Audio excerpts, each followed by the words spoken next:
talking about Dijonai Carrington, and I do want to apologize because it is super, super late. Like, I just did not, honestly, I didn't even really watch the game, and I can't lie, the Dallas Wings absolutely suck. The Dallas Wings absolutely suck. Like, JJ Quinterly had a decent game. Guys Osoda is legit, is genuinely legit, and Melissa Smith just played 6 minutes. Like, I don't know what the hell is wrong with the Dallas Wings. They are a team that should be better than they are, and I don't know what the hell. Like, they shouldn't be this bad. Like, they're bad. They should not be this bad, if we're being completely honest. But Dijonai just did it again. Like, it happens once a game right now.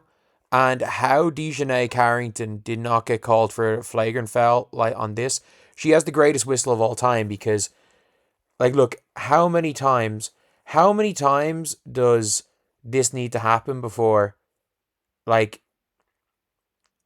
this is going viral even on freaking Brick Center. This is going viral on Brick Center right now. So it's this play right here. Obviously, saw it here from correlation. But if you look, it's going viral on freaking Brick Center. This is what happened. So let's zoom in a little bit here. As much as we can. So,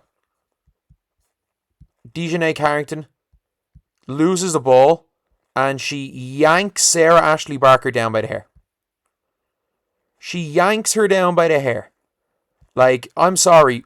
Dijonai needs to stop hitting people in the head. And I'm sorry. She couldn't hit someone in the head this time, so she yanks her down by the hair. Like, this is a game. This is on a daily basis. This happens every single game. And at this stage, like, look, I'm again. I mean this when I say this. Like, it is one of the most it is one of the most, like, I'm not going to accuse someone of doing this on purpose. And look, I will never make that accusation.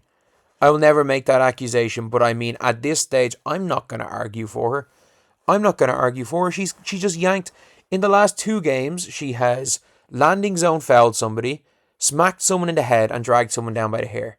We are 8 games into this season. Her team is 1-7. Or are they 1-8 through 9 games?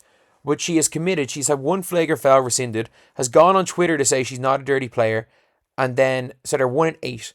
They've played 9 games. They're 1-8. And she has committed 3 or 2 actual flagrants. How this one wasn't called. And she's had 2 to 3 blatant flagrants not called. Like, honestly surprised it doesn't happen more. It's more physical. Like, it is genuinely, I mean this. When we're talking about this is, like, it's actually getting ridiculous. It's getting ridiculous. And, like, even again, some of these comments are just completely unacceptable, if we're being honest. They're being completely unacceptable. But, like, this is the same player who came out on Twitter a day ago. She came out on Twitter a day ago to say, oh, I'm not a dirty player, I just go for the ball. What part of the ball is in her opponent's hair? I mean this. What part of the ball is in her yanking her opponent down by the hair? There's no part of the ball. Obviously, there's no part of the ball. Like, it's actually getting ridiculous. Like, it is genuinely, like, the commentator literally said if she had an extension, it would have come off. The commentator literally said that. That is how bad it is. And this is a player who literally tried to freaking gaslight Twitter into saying, for calling her a dirty player. I'm sorry. The next game she comes out and yanks someone down by the hair. Like, it is ridiculous. It is absolutely ridiculous, lads. It is absolutely ridiculous. Like, we're looking at this type of thing. Her fingers just got tangled up in her hair. Like, I mean this at this stage, like, I actually don't know what, like, at this stage, I don't know what people can say. I think it's a really hard argument. I think this is a really, really hard argument to make that that she's not minimum a reckless player. Sorry, not even minimum reckless player. She's a dangerous player. She is a dangerous player. Again, if you want to use the word dirty player, I'm not going to argue. Because I'm sorry, this happens way too often. Like, again, look, the only person who knows for a fact what what her intention is Dijonai Carrington.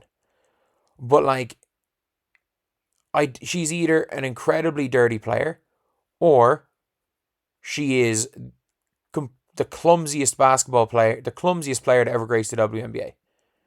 And I don't know. It could be either. It could be either. Again, I will want to give the benefit of the doubt that a player, but like, there's actually no, like, even the best, even again, the most favorable outcome is that she latched onto something and took her, like, you can see her, she looks at, and then someone's going to say, Sarah Ashley Barker hit her in the face, so she got her revenge, like the Caitlin Clark thing. It's like, Sarah Ashley Barker has no idea what's going on behind her. Dijonai Carrington yanks a player down by the freaking hair. Like, it is actually ridiculous. It's actually getting ridiculous now. Sarah Ashley Barker on the line. How did the ref see this and call it a common foul? I mean that. There's no excuse. And as expected,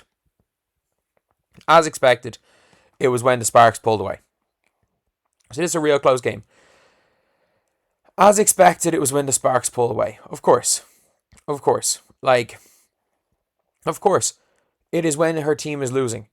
And like, this is a player who, it seems like the worse your team gets, the more ridiculous stuff. And like, someone's going to celebrate this.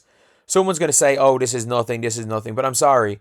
In the last 2 games, she has undercut somebody, wound up and smacked Skylar Diggins in the head, and like, then yanked the player down by the hair. Like, it's just, for me, it's just completely unacceptable. It's completely unacceptable because there's at worst, even if these are all unintentional, they have to, at least, the refs have to call them in real time correctly. She should have been ejected from the last game, and this is a minimum of a flagrant one. That is a minimum of a flagrant one. Like, there's no way you call a common foul on that. There is no way you call a common foul on that as a referee. That is as pathetic as it comes. There's no way you called a common foul on this. Like, she literally, as you can see, look at her neck. Like, she could have given her she could have injured her neck. She literally could have injured her opponent's neck. Look at the way Sarah Ashley Barker's neck bends back. Here. Like, to say that couldn't have caused a neck injury, like, she is literally putting her opponents in danger. And even if it is unintentional, the fact is that she would be right now one flagrant away from suspension if the league did not rescind one of them. The leagues are after rescinding one of them. But sorry, if the league, realistically, she should be suspended already. Because I think it's 4 flagrants. They let her away with one against Gabby Williams, and they let her away with this one. This should be a suspension. And why would Dijonai Carrington stop putting other players in danger if the league are going to let her? Why would she stop putting her opponents in danger if the league are going to let her? At this stage, everybody knows what Dijonai Carrington is going to do. Like, if I was the Indiana Fever, I would strongly question letting Caitlin Clark set foot on the floor, because Dijonai Carrington is going to try to get her highlight reel on Caitlin Clark, and something's going to happen.